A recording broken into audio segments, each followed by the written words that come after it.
Cafe কিংবা রেস্টুরেন্টে এরকম চিজ বল দেবে না আমি হলপ করে বলতে পারি। তো প্রথম থেকে শেষ পর্যন্ত দেখার অনুরোধ রইল। এইভাবে বাড়িতে বানালে আর কোনোদিনই মনে হবে না রেস্টুরেন্টে যাওয়া। কতটা ভিতরে জুসি হয়েছে। আর এখানে আমি 400 গ্রাম চিকেন কিমা নিয়ে নিয়েছি। গোটা গরম মশলা, দারচিনি, লবঙ্গ সব ভালো করে ড্রাই রোস্ট করে নিয়ে এটা পরে নিয়েছি। এবারে ভেজে রাখা জিরে মশলাটা আর মিউনিক দিয়ে আমি আগে এটাকে কিমাটা রেডি করে নিয়েছি। তারপরে বেশ কিছুটা মশলা এর মধ্যে অ্যাড করলাম। এবার গুঁড়ো দুধ আমি এখানে 2-3 চামচ রেডি করে নিয়েছি। কাঁচা লঙ্কা, ধনেপাতা কুচিয়ে নিয়েছি।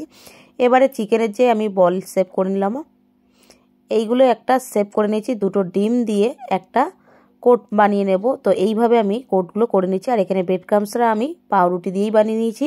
আলাদা করে কেনার কোনো দরকার নেই, ঘরে থাকা কিছু উপকরণ দিয়েই চিকেন চিজ বল বানানো যায়। তো সহজভাবে তোমাদেরকে দেখিয়ে দিলাম। ভালো লাগলে অবশ্যই আমাকে একটা কমেন্ট করো, লাইক কমেন্ট শেয়ার করতে ভুলো না। আর কতটা জুসি হয়েছে দেখতেই পাচ্ছ বন্ধুরা। বাই।